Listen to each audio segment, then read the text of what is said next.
केंद्र प्रमुख भरती परीक्षेचा अभ्यास करणाऱ्या सर्व शिक्षक बंधू भगिनींना नमस्कार। आजच्या या व्हिडिओ लेक्चर्समध्ये आपण आपल्या शिक्षण प्रक्रियेशी संदर्भात जो अत्यंत महत्त्वाचा घटक आहे असर सर्वेक्षण, त्या असर सर्वेक्षणाबद्दल या ठिकाणी माहिती पाहणार आहोत। जर हे जे असर सर्वेक्षण आहे हे प्रथम या संस्थेमार्फत आयोजित केले जातं आणि या असर सर्वेक्षणाची ज्यावेळेस विविध वर्तमानपत्रात वृत्तपत्रात बातम्या प्रसिद्ध होत असतात त्यावेळेस शिक्षण व्यवस्थेसंदर्भात वेगवेगळी मतमतांतरे आपल्याला पाहायला दिसून येतात। तर केंद्र प्रमुख भरती परीक्षेच्या दृष्टीने हा जो काही असर अहवाल आहे हा अत्यंत महत्त्वाचा घटक आहे। त्याचबरोबर शिक्षण विभागाशी निगडीत ज्या काही वेगवेगळ्या स्पर्धा परीक्षा आहेत त्यामध्ये शिक्षक पात्रता परीक्षा असेल, केंद्रीय शिक्षक पात्रता परीक्षा असेल, नेट परीक्षा असेल, सेट परीक्षा असेल, तर या दृष्टीने सुद्धा हा अत्यंत उपयुक्त असा घटक आहे। त्यामुळे हे जे काही व्हिडिओ लेक्चर्स आहे हे सर्वांनी अतिशय लक्षपूर्वक बारकाईने शेवटपर्यंत पाहणं आवश्यक आहे। तर हा जो काही असर अहवाल आहे या असर अहवाल त्याचा जर आपण फुल फॉर्म पाहिला असरचा तर annual status of education report हा त्याचा फुल फॉर्म आहे। त्याला इंग्रजीमध्ये शॉर्ट फॉर्म मध्ये आहे असर आणि मराठीमध्ये आपण त्याला असर असं म्हणतो। मग या असर अहवालाचा जर आपण उद्देश पाहिला तर सामुदायिक सहभागाच्या आधारे शिक्षण व्यवस्थेचं मूल्यमापन या असर अहवालामध्ये केलेलं आपल्याला दिसून येईल। आपण जर पाहिलं तर आपल्या सध्या शिक्षण व्यवस्थेत निपुण भारत अभियान, त्याचबरोबर राष्ट्रीय शैक्षणिक धोरण 2020 आणि NCF 2023 या सर्वांमध्ये सुद्धा शाळेची गुणवत्ता, त्याचबरोबर शाळेची देखरेख आणि सुधारणा यामध्ये स्थानिक जे काही सहभाग आहे लोकांचा, त्या लोकांच्या सहभागाला प्रोत्साहित करण्यासाठी विविध उपक्रम आपल्याला राबवलेले दिसून येतील। त्याचबरोबर युनेस्कोचे जे काही एज्युकेशन फॉर सस्टेनेबल डेव्हलपमेंट हा जो अहवाल आहे या अहवालामध्ये सुद्धा शाश्वत विकासासाठी लोकसहभागाचं महत्त्व अधोरेखित करण्यात आलेलं आहे। तर हा जो काही असर अहवाल आहे, असर अहवाल प्रथम ही जी काही भारतातील एक मोठी ज्या काही वेगवेगळ्या स्वयंसेवी संस्था आहेत शिक्षण क्षेत्रात कार्यरत असणाऱ्या त्या मोठ्या स्वयंसेवी संस्थांपैकी एक असणारी प्रथम ही संस्था असर अहवाल प्रसिद्ध करत असते। 1994 साली श्री माधव चव्हाण आणि फरीदा लॅम्बे यांनी मुंबई येथे या संस्थेची स्थापना केलेली आहे आणि या संस्थेचं ब्रीदवाक्य आहे प्रत्येक मूल शाळेत आणि त्यास योग्य शिक्षण। Every child in school and learning वेल हे या प्रथम या संस्थेचं ब्रीदवाक्य आहे। भारतातील जे काही वंचित समुदायातील मुलं असतील म्हणजे झोपडपट्टीमध्ये राहणारी मुलं, विविध जाती जमातीची मुलं, वंचित घटकातील मुलं, त्याचबरोबर मुली यांना दर्जेदार शिक्षण पुरवण्यासाठी प्रथम ही संस्था कार्य करत असते। या ठिकाणी आपण प्रथम या संस्थेचा हा लोगो सुद्धा पाहू शकता। मग प्रथम या संस्थेने साधारणतः 1995 पासून आपलं कार्य करण्यास सुरुवात केली आणि 2000च्या दशकात त्या संस्थेला आपल्या शिक्षण व्यवस्थेसंदर्भात काही निरीक्षण दिसून आली की 5 वर्षांचं शालेय शिक्षण पूर्ण झाल्यानंतर सुद्धा मुलांना मूलभूत साक्षरता म्हणजे वाचन आणि अंकगणित ही जी काही कौशल्य आहेत ही कौशल्य प्राप्त होत नाहीत। ही समस्या या संस्थेच्या लक्षात आली आणि मग त्यांनी या समस्येवर उपाय शोधण्यासाठी वेगवेगळे उपक्रम या ठिकाणी राबवलेले आहेत. त्यामध्ये लर्निंग टू रीड L2R, त्यानंतर कमाल TARL असे वेगवेगळे उपक्रम या संस्थेने राबवले आणि या उपक्रमांतूनच असरचा जन्म झाला. आणि त्याच वेळी आपल्या शिक्षण व्यवस्थेत आपण ॲक्टिव्हिटी बेस्ड लर्निंग ABL जी काही आपली उपक्रम आहे तो सुद्धा आपण राबवत असतो. तर ही जी काही प्रथम ही स्वयंसेवी संस्था आहे, ही स्वयंसेवी संस्था आपल्या राज्य शासनाच्या शिक्षण विभाग, त्याचबरोबर महाराष्ट्र राज्य परीक्षा परिषद, आपल्या विविध जिल्ह्यात कार्यरत असणारे डाएट यांच्या सहभागाने शिक्षण व्यवस्थेत बदल घडवून आणण्यासाठी वेगवेगळे उपक्रम राबवत असते. आणि त्यामध्ये आपण इयत्ता पहिलीमध्ये नव्याने दाखल होणारी जी मुलं आहेत त्यांना शाळापूर्व तयारी अभियान, त्याला आपण पहिले पाऊल म्हणून ओळखतो, हा जून 2022 पासून राज्यात राबवला जातो. आणि हा जो उपक्रम आहे शाळापूर्व तयारी अभियान, या शाळापूर्व तयारी अभियान राबवण्यामध्ये प्रथम या संस्थेचा आपल्याला सहकार्य असल्याचं दिसून येतं. आणि हा जो उपक्रम आहे, हा उपक्रम स्टार्स हा जागतिक बँकेने पुरस्कृत केलेला कार्यक्रम आहे, जो की 6 राज्यामध्ये राबवला जातो. त्यातलं आपलं महाराष्ट्र हे एक राज्य आहे. आपण स्टार्स या उपक्रमाची स्वतंत्र एक व्हिडिओ मार्फत त्याची माहिती घेणारच आहोत.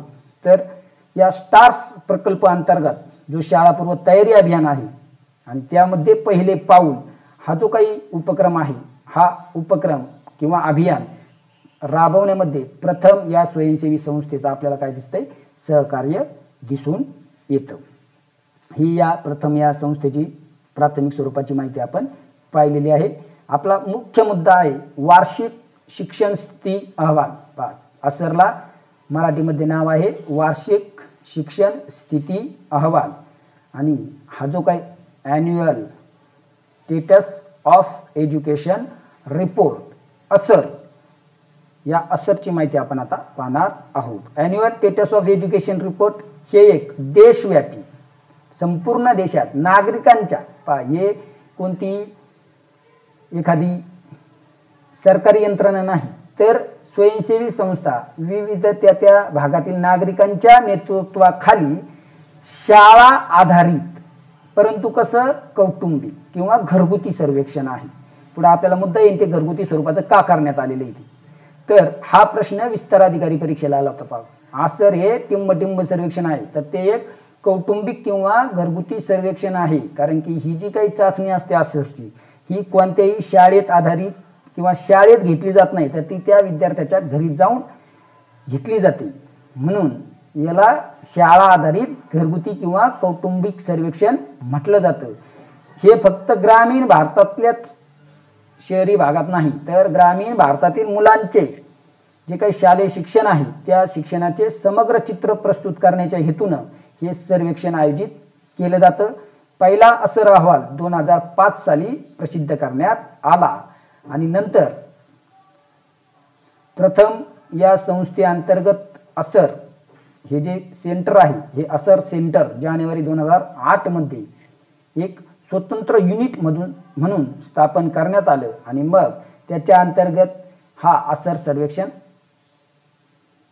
केलं जातं. मग शिक्षण प्रणाली बळकट करणं, शिक्षकांची क्षमता वाढवणं आणि शिकण्याचे परिणाम सुधारणं यासारख्या सामायिक उद्दिष्टांच्या हेतूनं असर सेंटर किंवा असरने 2005 पासून डाएट हे जे काही आपले जिल्हा शिक्षण व प्रशिक्षण संस्था आहेत त्यांच्याबरोबर एक सहयोग करण्यास सुरुवात केली. आणि असा पहिला जो काही करार असेल किंवा भागीदारी असेल तर ती आसाममधील नागाव जिल्ह्यातलं जे डाएट आहे त्या डाएट बरोबर प्रथम या संस्थेने असर सर्वेक्षणात 2005 पासून सुरुवात केली. मग हा जे काय असर सर्वेक्षण आहे, हे असर सर्वेक्षणाचं स्वरूप कसं असतं ते आपण पाहणार आहोत. तर असरचा जो काही मुख्य उद्देश आहे, ग्रामीण भारतातील मुलांची जी काही पटनोंदणी आहे आणि मूलभूत वाचन आणि अंकगणितीय कौशल्य यांची तपासणी करणं. या ठिकाणी 2 उद्देश आहेत, एक पटनोंदणीची स्थिती आणि जे काही मूलभूत वाचन आणि अंकगणितीय कौशल्य आहे यांची तपासणी करणं हा असर सर्वेक्षणाचा मुख्य उद्देश आहे. असर सर्वेक्षणाची व्याप्ती जर आपण पाहिली तर हे या ठिकाणी आपल्याला दोन गोष्टी लक्षात घ्या. 3 ते 16 हा जो काही वयोगट आहे हा सर्वेक्षणाचा वयोगट आहे. जे काही मूलभूत असर सर्वेक्षण केलं जातं हे 3 ते 16 या वयोगटातील सर्व विद्यार्थ्यांच्या पटनोंदणीचा मागोवा घेत असतं. म्हणजे असर सर्वेक्षण पहा इथं सर्वेक्षण हे 3 ते 16 वयोगटासाठी केलं जातं आणि 5 ते 16 वयोगटातील मुलांची मूलभूत वाचन आणि अंकगणिताची चाचणी घेतली जाते. म्हणजे मूल्यांकनाचा जो वयोगट आहे तो आहे 5 ते 16 आणि सर्वेक्षणाचा जो वयोगट आहे तो आहे 3 ते 16. हा मुख्य बदल आहे. हे आपण लक्षात घेणं गरजेचं आहे. जे मूल्यांकन केलं जातं ते मूल्यांकन केलं जातं 5 ते 16 या वयोगटाचं आणि सर्वेक्षण केलं जातं 3 ते 16 या वयोगटाचं. या दोन गोष्टी आपल्याला या ठिकाणी लक्षात घेणं गरजेचं आहे. मग आता थोडक्यात आपण ऐतिहासिक पार्श्वभूमी पाहू. 2005 साली हे सर्वेक्षण सुरू केलं. 2014 सालापर्यंत प्रत्येक वर्षी हे सर्वेक्षण आयोजित केलं जात होतं. 2005 ते 2014 पर्यंत प्रत्येक वर्षी म्हणजे दरवर्षी हे सर्वेक्षण आयोजित केलं जात होतं. परंतु 2016 पासून म्हणजे 2014 ला वार्षिक शेवटचं झालं, 2015 साल नाही, 2016 पासून एकाएक म्हणजे द्विवार्षिक पद्धतीनं सध्या हे सर्वेक्षण केलं जातं. एक वर्ष आड एक जे काही मॉडेल आहे अल्टरनेट इयर मॉडेल, हे अल्टरनेट इयर मॉडेल 2016 पासून असर सर्वेक्षणाचं लागू करण्यात आलेलं आहे. मग असर सर्वेक्षणाची जी काही नमुना आहे हा नमुना निवडताना प्रत्येक जिल्ह्याचं एक प्रातिनिधिक चित्र तयार केलं जातं आणि मग जिल्ह्यांचं सर्वेक्षण केलं जातं. त्या जिल्ह्यावरून मग विभाग, त्यानंतर राज्य आणि अखिल भारतीय स्तरावर असं या ठिकाणी असरचं सर्वेक्षण केलं जातं. मग प्रति जिल्ह्याचा जो काही नमुना आहे हा नमुना 600 कुटुंब असतो. प्रति जिल्ह्यातून या ठिकाणी 30 गावे आणि प्रत्येक गावातून 20 कुटुंब असं निवडून प्रोबॅबिलिटी मेथड ही जी काही संभाव्यता नमुना निवड पद्धती आहे या पद्धतीद्वारे ही 600 कुटुंब निवडली जातात. प्रत्येक जिल्ह्यातले जी वेगवेगळ्या 30 गावातले असतात. एका जिल्ह्यातील 30 गावं घेतात आणि त्या प्रत्येक गावात मिळून 20 कुटुंबातून हा नमुना निवडला जातो. 2011च्या जनगणनेनुसार या 30 गावांची निवड केली जाते. असरच्या बाबतीत नमुना निवडताना युनिट म्हणून गाव निवडलं जातं. या गावातील ज्या कुटुंबात 3 ते 16 वयोगटातील मुले आहेत त्या कुटुंबाचं 20 कुटुंबाचं सर्वेक्षण या ठिकाणी केलं जातं आणि प्रत्येक जिल्ह्यातील प्रत्येक कुटुंबाला नमुना म्हणून निवडण्याची संभाव्यता समान असते. आपल्याला संभाव्यता वगैरे नाही, फक्त आपल्याला जिल्ह्यातील 600 कुटुंब, 30 गावं आणि एका गावातले 20 कुटुंब ही अंक लक्षात ठेवणं गरजेचं आहे. आता आपण असर चाचणीचं स्वरूप पाहणार आहोत. तर असर चाचणीचं स्वरूप ही एक फ्लोर टेस्ट आहे पहा, जे श्रेणीस्तरीय योग्यतेऐवजी आता आपण ज्या काही परीक्षा घेतो त्यामध्ये आपण विद्यार्थ्यांची श्रेणी ठरवतो. समजा आकारिक आणि संकलित मूल्यमापन आपण ज्यावेळेस करतो त्यावेळेस विद्यार्थ्यांची श्रेणी ठरवतो. तो अ श्रेणीत आहे, अ1 श्रेणीत आहे, ब1 श्रेणीत आहे, ब2 श्रेणीत आहे. परंतु असर हे जे काही सर्वेक्षण आहे हे वाचन आणि अंकगणित ही जी काही कौशल्य आहे या कौशल्यावरच लक्ष केंद्रित करतं. म्हणजे ते श्रेणी आधारित नसून योग्यता आधारित, कौशल्य आधारित सर्वेक्षण आहे आणि यासाठी प्रत्येक विद्यार्थ्याला एक चाचणी उपलब्ध करून दिली जाते आणि तो विद्यार्थी ज्या सर्वोच्च उच्च पातळीवर असेल त्या ठिकाणी त्याची नोंद केली जाते. आता आपण वर पाहिलं होतं ते कुटुंब आधारित सर्वेक्षण का आहे, तर सर्वच मुलं आज शालेय शिक्षण व्यवस्थेत समाविष्ट झालेली नाहीत हे आपल्याला दिसून येतं. आपण जर पाहिलं तर विविध सर्वेक्षणांचा असा अंदाज आहे की भारतातील 5 कोटीहून अधिक मुलं ही आज सुद्धा शाळाबाह्य आहेत. मग या शाळाबाहेरील मुलांना त्याच प्रकार विविध प्रकारच्या शाळांमध्ये जाणाऱ्या मुलांना समाविष्ट करण्यासाठी विविध प्रकारच्या, इथं कोणत्याही शाळेचा उल्लेख केलेला नसतो. तो मुलगा जो 3 ते 16 वयोगटातील आहे तो एका विशिष्ट प्रकारच्या शाळेत जावा असा काही असरचा उद्देश नाही, तर तो ज्या शाळेत जात असेल विविध प्रकारच्या शाळांचा या सर्वेक्षणात समावेश केला जावा म्हणून ही चाचणी शाळेऐवजी घरी घेतली जाते. म्हणून आसर हे कुटुंब आधारित सर्वेक्षण आहे. ही गोष्ट या ठिकाणी आपल्याला लक्षात घेणं आवश्यक आहे. मग निवडलेल्या कुटुंबातील जी काही 5 ते 16 वयोगटातील मुलं आहेत त्या मुलांना समान चाचणी दिली जाते. मग त्या विद्यार्थ्याचा वयोगट, त्याची श्रेणी, तो कितव्या इयत्तेत शिकतो ही कोणतीही बाब विचारात न घेता 5 ते 16 वयोगटातील सर्व मुलांसाठी या ठिकाणी जी काही चाचणी देण्यात येते, वाचन असेल किंवा अंकगणिताची असेल, ती समान स्वरूपाची असते. कधी कधी असर सर्वेक्षणामध्ये वाचन आणि अंकगणितीय चाचणी बरोबर अतिरिक्त माहितीचं मूल्यमापन करण्यासाठी एक बोनस विभाग म्हणून सुद्धा एक विभाग असतो, ज्यामध्ये वेगवेगळ्या अहवालात या ठिकाणी वेगवेगळे प्रश्न विचारून बोनस विभागाद्वारे माहिती प्राप्त केलेली आहे. मध्ये इंग्रजी वाचन आकलन असेल किंवा उपयोजित अंकगणित असेल. तर आपण 2024चा अहवाल जर पाहिला तर या 24च्या अहवालामध्ये 14 ते 16 हा जो काही वयोगट आहे या 14 ते 16 वयोगटातील मुलांना स्मार्टफोनवर आधारित जी काही डिजिटल क्षमता आहे ती डिजिटल क्षमता तपासण्याच्या हेतून काही प्रश्नांचा समावेश करण्यात आलेला होता. वाचन, अंकगणित आणि डिजिटल कार्यावर जे काही प्रश्न तयार केलेले आहेत ते प्रश्न इंग्रजीमध्ये, त्यानंतर हिंदीमध्ये आणि ज्या काही 17 प्रादेशिक भाषा आहेत त्या 17 प्रादेशिक भाषांमध्ये म्हणजे असे 19 भाषांमध्ये ती असरची प्रश्नपत्रिका किंवा चाचणी उपलब्ध आहे. मग जी काही वाचन चाचणी असते त्या वाचन चाचणीसाठी मुलांचं मूल्यांकन केलं जातं. वाचन चाचणीसाठी या ठिकाणी 4 स्तर निश्चित केलेले आहेत. त्यामध्ये अक्षर, त्यानंतर शब्द, इयत्ता पहिलीचा मजकूर, त्यामध्ये एक 4 ते 5 वाक्यांचा एक परिच्छेद असतो की जे इयत्ता पहिलीच्या पाठ्यपुस्तकांमध्ये समाविष्ट अध्ययन निष्पत्तीवर आधारित जे काही धडे आहेत त्या धड्यांवर आधारित या ठिकाणी प्रश्न समाविष्ट केलेले असतात. त्यानंतर इयत्ता दुसरी, त्यानंतर शेवटचा स्तर असतो कथा. या कथेमध्ये 7 ते 10 वाक्यांची एक छोटी गोष्ट किंवा कथा या ठिकाणी समाविष्ट केलेली असते. या ठिकाणी वाक्यांची रचना, त्यानंतर शब्द हे सर्व मुलांच्या क्षमतांवर किंवा परिचित असतात.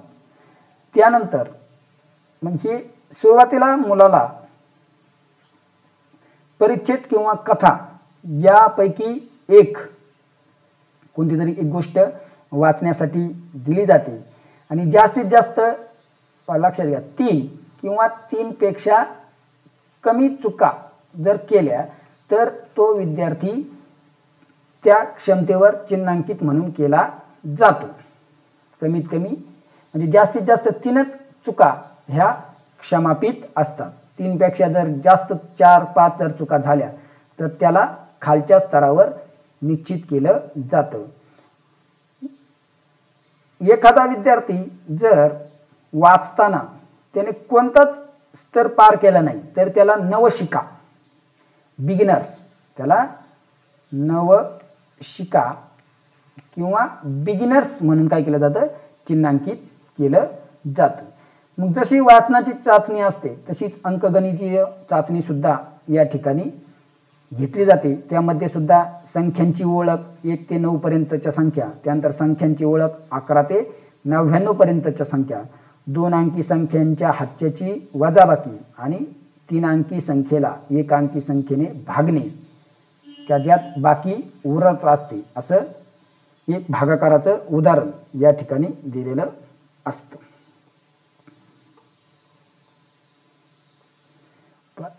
तुम्हाला या ठिकाणी खाली काही नमुना दिसत असेल. वाचन चाचणी, अक्षर, शब्द, त्यानंतर गोष्ट आणि परिच्छेद असे स्वरूपाचं या चाचणीचं स्वरूप असतं. आणि गणितीय चाचणीमध्ये अंक ओळख, संख्या ओळख, वजाबाकी, भागाकार या स्वरूपात या ठिकाणी ही चाचणी असते. त्यानंतर आता सर्वात महत्त्वाचा मुद्दा आहे आपला असर सर्वेक्षण 2024. हे जे काही प्रथम या संस्थेमार्फत अहवाल प्रसिद्ध करण्यात आलेला आहे, तर या अहवालासंदर्भात आपण माहिती पाहणार आहोत. दर वर्षाच्या सुरुवातीला लोक असर सर्वेक्षणाची आतुरतेने वाट पाहत असतात, कारण की या सर्वेक्षणातून आपलं जे काही शिक्षण व्यवस्था आहे, या शिक्षण व्यवस्थेचं एक समग्र चित्र आपल्या डोळ्यासमोर उभं राहत असतं. आणि 2005 पासूनच हा सर्वेक्षण प्रसिद्ध केलं जातं. गावोगावी जाऊन ग्रामीण भागातील खेड्यात हे सर्वेक्षण केलं जातं. आणि ह्या सर्वेक्षणाचे जे काही 3 मुख्य प्रश्न आहेत, मूल शाळेत जातं का, ते सोपा परिच्छेद वाचू शकतं का, आणि सोपे अंकगणितीय समस्या सोडू शकतं का, या 3 प्रश्नांच्या माध्यमातून घरोघरी व गावामधून संकलित केलेल्या आकडेवारीतून जिल्ह्याचा अहवाल तयार केला जातो. तर असर 2024 हा अहवाल 28 जानेवारी 2025 मध्ये प्रकाशित करण्यात आला. हा जो काही असर 2024 आहे, हा असर 2024 28 जानेवारी 2025 या दिवशी प्रसिद्ध करण्यात आला. आणि या असर 2024 मध्ये एकूण 605 जिल्हे, त्यानंतर 17,997 गावं सर्वेक्षणात सहभागी, म्हणजे 3 ते 16 हा जो काही वयोगट आहे, या वयोगटातील 6,49,491 विद्यार्थ्यांचं सर्वेक्षण करण्यात आलं. आणि जी काही चाचणी आहे 5 ते 16 वयोगटातील, ही 5 लाखापेक्षा जास्त विद्यार्थ्यांनी या ठिकाणी ही चाचणी देऊन त्यांचं मूल्यांकन करण्यात आलेलं आहे. मग आता हे जे असर 2024 आहे, यामध्ये आपल्याला नवनवीन काय आहे, तर मुलांची शालेय शिक्षणाची स्थिती म्हणजे पटनोंदणी, मूलभूत वाचन आणि गणितीय क्षमता प्राप्त करणं, त्याचबरोबर शालेय आकडेवारीचं वेळेनुसार मापन करणं, या संदर्भातली माहिती आपल्याला दिसून येईल.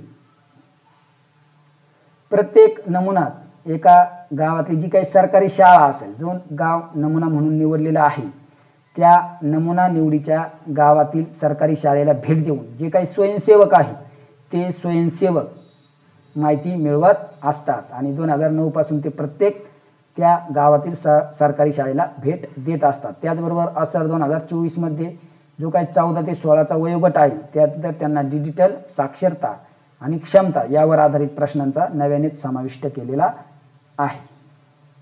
असर सर्वेक्षण जे काही निष्कर्ष आहेत, ते निष्कर्ष खालील 3 गटात स्वतंत्रपणे सादर केलेले आहेत.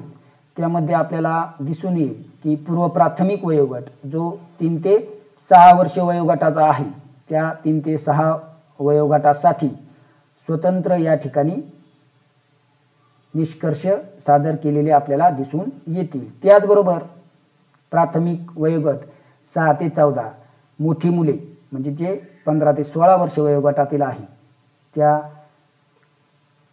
वयोगटातील मुलांच्या या ठिकाणी स्वतंत्र निष्कर्ष काढलेले आहेत.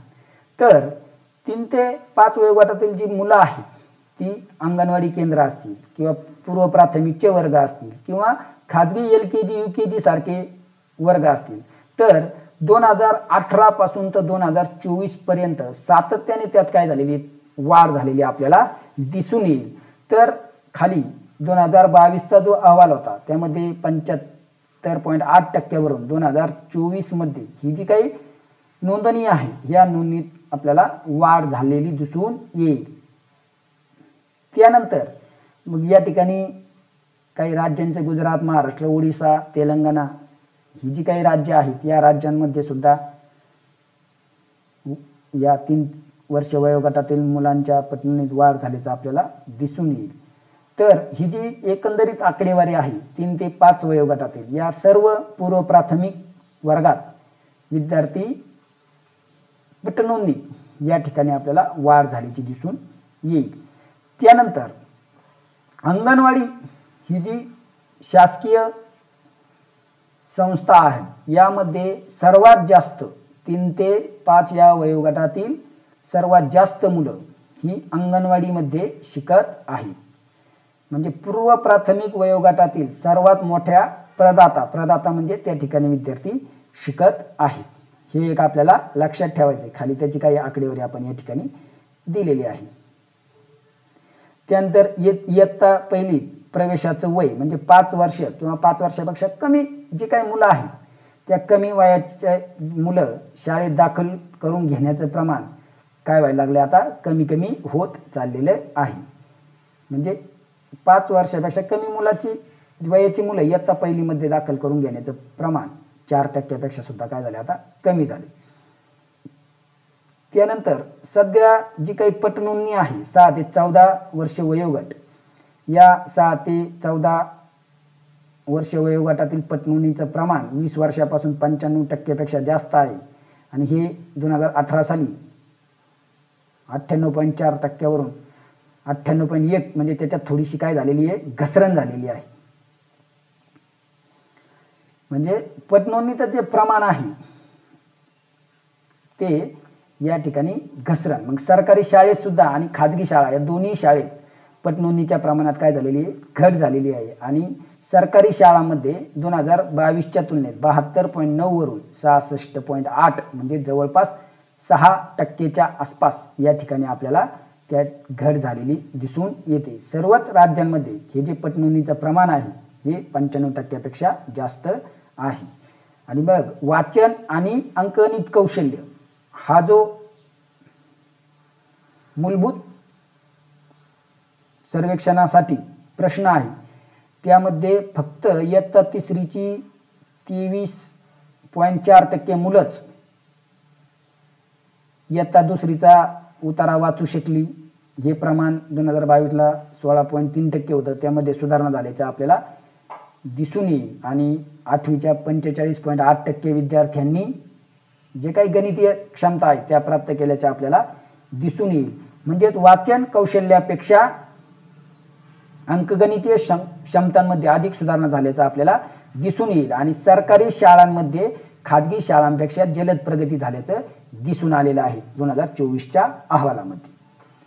आणि 15 ते 16 हा जो काही मोठा वयोगट होता या मोठ्या वयोगटासाठी 2018च्या 13.1 गळतीचं प्रमाण तर ते 7.9 पर्यंत कमी झालेला आहे. मुलींचा जो काही गळतीचा दर होता तो सुद्धा 8.1 इतका जास्त नोंदवला गेलेला आहे. आणि स्मार्टफोनच्या बाबतीत जी काही उपलब्धता आहे 14 ते 16 वयोगटातील विद्यार्थ्यांसाठी स्मार्टफोनच्या वापराच्या संदर्भात जे काही प्रश्न समाविष्ट केलेले होते त्या संदर्भातला हा प्रश्न. मग त्यामध्ये स्मार्टफोनची उपलब्धता 90% बालकांकडे स्मार्टफोन आहेत. त्यानंतर 82.2% बालके स्मार्टफोन वापरतात. 57% शिक्षणासाठी आणि 76% हा सोशल मीडियासाठी वापरला जातो. म्हणजे इथं कुठंतरी निराशाजनक चित्र आहे. ज्या गोष्टीसाठी वापरायचा त्या गोष्टीसाठी हा स्मार्टफोनचा वापर होत नाही. आता आपण या ठिकाणी काही शालेय निरीक्षण पाहूया. पहा मूलभूत साक्षरता आणि संख्याज्ञान जी FLN उपक्रम आहे हा FLN उपक्रम 80% पेक्षा जास्त शाळांमध्ये राबवलेला आहे. 75% शाळांमध्ये किमान एका शिक्षकाने हे FLNचं प्रशिक्षण पूर्ण केलेलं आहे. विद्यार्थी उपस्थितीत सुद्धा वाढ झाल्याचं आपल्याला दिसून येईल. त्याचबरोबर शिक्षकांच्या उपस्थितीत सुद्धा या ठिकाणी वाढ झाल्याची आपल्याला दिसून येईल. त्यानंतर ज्या काही उपलब्ध सुविधा आहेत शौचालयाची सुविधा 2024 मध्ये 72% पर्यंत वाढली. पिण्याच्या पाण्याच्या सुविधेत सुद्धा वाढ झाली. त्याचबरोबर जी काही ग्रंथालयाची पुस्तकं आहेत त्यामध्ये सुद्धा वाढ झालेला आपल्याला दिसून येईल. म्हणजे हे जे काही निष्कर्ष आहेत हे निष्कर्ष हे राष्ट्रीय पातळीवरचे आहेत. आता आपण जो काही असर अहवाल 2024 आहे त्यामध्ये महाराष्ट्र राज्याची स्थिती आपण आता थोडक्यात पाहणार आहोत. आपल्या राज्यातील 33 जिल्ह्यातील 987 गावामधील 19,573 घरामधील 33,746 मुलांचं या ठिकाणी सर्वेक्षण केलं. 2022ला आपल्या राज्यात जी काही पतनोंदणीचा दर होता 93.9 वरून तो 95% इतका वाढलेला आहे पूर्व प्राथमिकचा. त्यानंतर 6 ते 14 वयोगटातील जी पतनोंदणी आहे ती 8 वर्षापासून आपली 99% जास्त आहे. 2018ला 99.2, 2022 साली 99.6 आणि 2024 साली सुद्धा 99च्या आसपास ती स्थिर आहे. पतनोंदणी बरोबरच वाचन, गणित, डिजिटल साक्षरता या बाबतीत सुद्धा आपण जर पाहिलं तर डिजिटल टास्कचे प्रमाण 83.4 ते 92.3 इतके आहे. पायाभूत साक्षरता आणि संख्याज्ञान यामध्ये सुद्धा जी काही अध्ययन झालेला होता तो आपण भरून काढलेला आहे. महाराष्ट्राचे प्रमाण देश पातळीपेक्षा 10% कसं आहे जास्त आहे. डिजिटल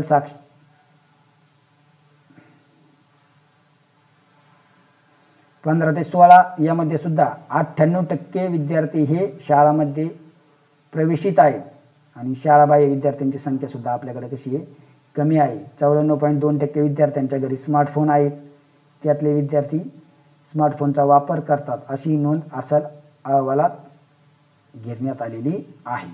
मग आता या ठिकाणी आपल्याला काही महाराष्ट्राच्या संदर्भातले आपण या ठिकाणी चार्ट दिलेले आहेत. म्हणजे गव्हर्नमेंट स्कूलमध्ये पहा 60.9%, त्यानंतर 38.5% हे जे विद्यार्थी आहेत हे वेगवेगळ्या सरकारी शाळांमध्ये काय करतात शिकत आहेत. त्यानंतर वेगवेगळ्या वयोगटातील जे काही विद्यार्थी आहेत ते अंगणवाडीमध्ये 82.8% विद्यार्थी महाराष्ट्रातील दाखल आहेत. ज्या शासकीय प्री प्रायमरी शाळा आहेत त्यामध्ये 4.4, प्रायव्हेट शाळा त्याचबरोबर रीडिंग म्हणजे वाचनाच्या संदर्भात सुद्धा या ठिकाणी आपल्याला इयत्तेनुसार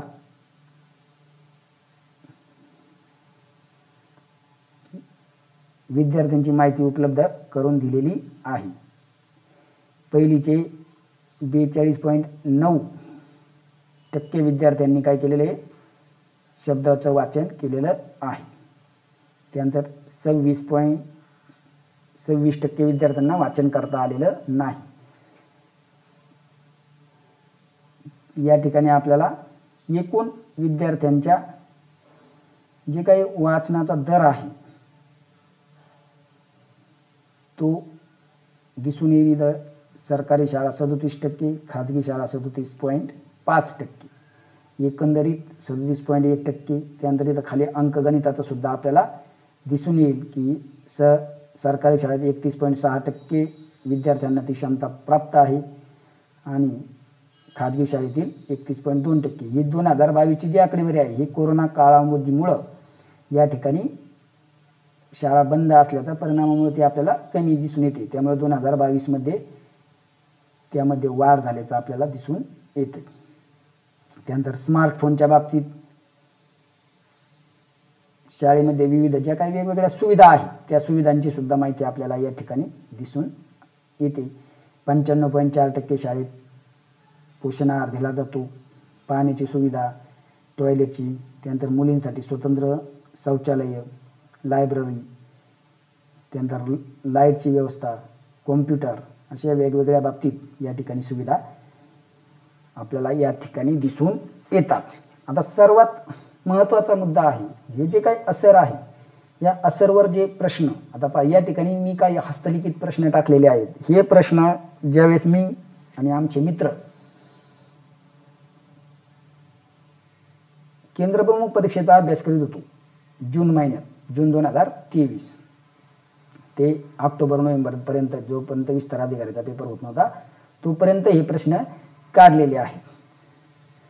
आणि हे प्रश्न खास तुमच्यासाठी का टाकले तर यातला प्रश्न आला होता म्हणून मी तुम्हाला हे प्रश्न या ठिकाणी PDF स्वरूपात म्हणजे टाईप करून टाकले असते पण परत आपल्या शिक्षकांना शंका येते की खरंच हा प्रश्न आलता का परीक्षेत आला म्हणून समाविष्ट केला, तर तसं नाही. त्यामुळं या ठिकाणी हा जे हस्तलिखित प्रश्न काढलेले होते ऑगस्ट महिन्यात, ऑगस्ट 2023, तर या ऑगस्ट 2023 साली आमचा जो 4 मित्रांचा ग्रुप होता, त्या ग्रुपमध्ये आम्ही हे प्रश्न शेअर करायचो आणि त्यातला हा 10 प्रश्नांतना एक प्रश्न आला होता. म्हणून आपल्या सर्वांच्या माहितीसाठी हा प्रश्न मुद्दामून हस्तलिखित स्वरूपात समाविष्ट केलेला आहे. जर कोणाला आपल्या एखाद्या शिक्षकाला शंका असेल खरंच हे हस्तलिखित होते का, तर त्यांच्यासाठी सांगतो, हे जे काही प्रश्न आहेत हे प्रश्न 11 ऑगस्ट 2023 सायंकाळी 7:23 आमच्या त्या ग्रुपवर अपलोड केलेले होते. जर कोणाला शंका असेल तर मला फोन करा, मी त्या आमच्या मित्रांची नावं सांगतो, त्यांच्याकडून तुम्हाला हे प्रश्न PDF स्वरूपात उपलब्ध होतील. तर आता आपण हे प्रश्न पाहू. आसर सर्वेक्षणासाठी प्रत्येक जिल्ह्यातील टिंबटिंब गावे व प्रत्येक गावातील टिंबटिंब कुटुंबाचे सर्वेक्षण केले जाते. तर जिल्ह्यातले 30 गाव आणि त्या 30 गावातले 20 कुटुंब यांचं सर्वेक्षण केलं जातं. आसर सर्वेक्षणासाठी संपूर्ण देशात एकंदरीत टिंबटिंब कुटुंबातील मुलांचे सर्वेक्षण केले जाते. तर साधारणतः हे 5 लाख जी काही त्यावेळेची आकडेवारी होती 23ची, तर ते उत्तर होतं त्याचं. आसर सर्वेक्षणामध्ये टिंबटिंब वयोगटातील मुलांचे सर्वेक्षण केले जाते. आता इथं मुलांचा वयोगट विचारला सर्वेक्षणाचा, तर तो आहे 3 ते 16 वर्ष. आसर हे टिंबटिंब आधारित मुख्यतः घरगुती सर्वेक्षण आहे. हा प्रश्न आपल्या विस्तार अधिकारी परीक्षेला आलता हा प्रश्न, आणि जवळजवळ 90 ते 95% लोकांचा हा प्रश्न चुकला होता. विस्तार अधिकारी परीक्षेत ज्या शिक्षक बंधू भगिनींनी परीक्षा दिली त्या सर्वांचा म्हणजे जवळजवळ 95-96% लोकांचा हा प्रश्न चुकला होता. परंतु हा प्रश्न आम्ही 11 ऑगस्ट 2023 ला सोडवल्यामुळं हा बरोबर आलता माझा. तर आसर हे टिंबटिंब आधारित मुख्यतः घरगुती सर्वेक्षण आहे. तर ते शाळा आधारित घरगुती सर्वेक्षण आहे. या ठिकाणी हा प्रश्न काढला होता म्हणून मी मुद्दामहून ही PDF या ठिकाणी समाविष्ट केलेली आहे की आपण जे प्रश्न काढतो किंवा आपण जे वाचन करतो त्यातलं आपल्याला प्रत्येक परीक्षेला 1-2-3 मार्काचा तरी फायदा झाला पाहिजे व्हिडिओमधून. हा एक आपला मुख्य आणि मेन उद्देश असतो. मग हा जो प्रश्न आहे हा प्रश्न आपल्या विस्तार अधिकारी परीक्षेला आला होता. आसर सर्वेक्षण मध्ये टिंबटिंब आणि टिंबटिंब या कौशल्यांवर आधारित चाचणी घेतली जाते. तर त्याचं योग्य उत्तर आहे वाचन आणि अंकगणित. आसर सर्वेक्षण चाचणीचे स्वरूप सर्व मुलांना समान असते. कसं असतं ते समान असतं. आसर परीक्षेतील उच्च पातळी टिंबटिंब इयत्तेच्या अपेक्षित क्षमतावर आधारित असते, तर ती इयत्ता 2रीच्या क्षमतावर आधारित असते. आसर चाचणी टिंबटिंब वयोगटातील विद्यार्थ्यांसाठी आयोजित केली जाते. आता पहा या ठिकाणी आपल्याला चाचणी विचारलेली, चाचणी म्हणजे मूल्यांकन, तर मूल्यांकन केलं जातं 5 ते 16 या वयोगटासाठी. आसर चाचणीत मूलभूत वाचन कौशल्य पडताळणी टिंबटिंब स्तर निश्चित केलेले आहे, तर ते 4 स्तर आहे. वाचन स्तराची पडताळणी करताना खालीलपैकी कोणती कौशल्ये पडताळली जातात? तर पहा तिथं असतं अक्षर, त्यानंतर शब्द, छोटा परिच्छेद आणि कथा, म्हणजे अ, क, ड आणि ई. अ, क, ड आणि ई पर्याय क्रमांक काय होता? 3 त्याचा बरोबर होता. वाचन करताना विद्यार्थ्यांनी केलेल्या टिंबटिंब चुका क्षमापित केल्या जातात. पहा जास्तीत जास्त 3च चुका क्षमापित केल्या जातात. वाचन स्तराची चाचणी करताना विद्यार्थ्याला सर्वात अगोदर टिंबटिंब वाचनात देतात. पहा सर्वात अगोदर काय वाचनात दिली जाते? कथा दिली जाते, कथा. जो विद्यार्थी पहिला स्तर म्हणजे अक्षर स्तर वाचण्यात अक्षम आहे त्यास टिंबटिंब स्तरावर चिन्हांकित केले जाते, त्याला नवशिका बिगिनर्स या स्तरावर चिन्हांकित केले जाते. आता पुढे पिसा चाचणीमध्ये टिंबटिंब या घटकाचे वैज्ञानिक साक्षरता वगैरे ते पिसा चाचणीच्या संदर्भात आहे. काही राष्ट्रीय संपन्मुख सर्वेक्षणाचे प्रश्न सुद्धा आम्ही त्यावेळेस तयार केलेले होते. म्हणजे साधारणतः या असरवर आधारित आम्ही 13 प्रश्न तयार केले आणि त्या 13 मधला आपला हा प्रश्न या ठिकाणी आपल्या विस्तार अधिकारी परीक्षेला जी IBPS मार्फत झाली होती त्यामध्ये समाविष्ट केलेला होता. म्हणून ही PDF मी आता टाकलेली आहे. आपले जे प्रश्न म्हणजे मी काढलेले जवळजवळ 30-35 प्रश्न त्या ठिकाणी विस्तार अधिकारी परीक्षेला समाविष्ट केले होते, म्हणजे आलते, तर ते आपण PDF स्वरूपात तुम्हाला आता टाकणार आहोत. आणि मग आपण ही जे काही वेगवेगळे प्रश्न आहेत हे प्रश्न सर्व संकलित करून केंद्रप्रमुख भरती परीक्षेसाठी आपण हा 10 प्रश्नपत्रिकांचा संच तयार केलेला आहे. त्याच्या मर्यादित फक्त 375 प्रतीच आता शिल्लक आहे.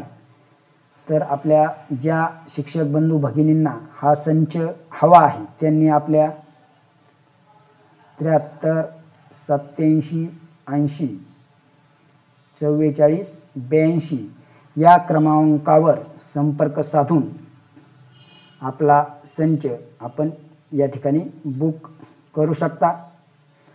मग या संचाचं जर आपण वैशिष्ट्य पाहिलं तर या संचामध्ये आपल्याला वेगवेगळ्या घटकावर आधारित, म्हणजे आता जो काय आपला नेट सेट पेपर होतो त्यामध्ये सुद्धा नेट सेट पेपरची तुमची 60 मार्काची तयारी या आपल्या संचामध्ये होणार आहे.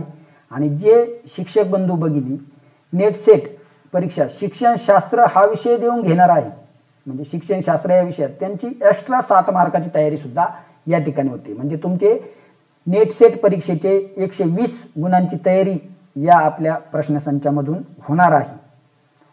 अशा आपण 10 प्रश्नपत्रिका यामध्ये समाविष्ट केलेल्या आहेत. त्यामध्ये शासनाचे जे काही ऑनलाईन पोर्टल आहेत ही माहिती तुम्हाला शक्यतो कुठे उपलब्ध होत नाही, ते आपलं प्रश्नोत्तर स्वरूपात आपण या ठिकाणी उपलब्ध करून दिलेले आहे. त्याचबरोबर UDISE+चे जो लेटेस्ट मधला अहवाल आहे, त्याचबरोबर जे काही वेगवेगळे अहवाल आहेत ते अहवाल असर असेल, सरळ असेल, न्यास असेल, परक असेल याचे वस्तुनिष्ठ प्रश्न, त्याचबरोबर सारणी आणि आलेख हा जो आपला 20 मार्काचा घटक आहे त्या 20 मार्काच्या घटकावर आधारित 100 प्रश्नांचा समावेश आपण आपल्या या केंद्रप्रमुख भरती परीक्षेच्या प्रश्नसंचामध्ये प्रश्नोत्तर स्वरूपात केलेला आहे. त्याचबरोबर संप्रेषण कौशल्य हा जो आपला 15 मार्काचा महत्त्वाचा टॉपिक आहे त्यावर सुद्धा आपण 100 पेक्षा जास्त प्रश्न समाविष्ट केलेले आहेत.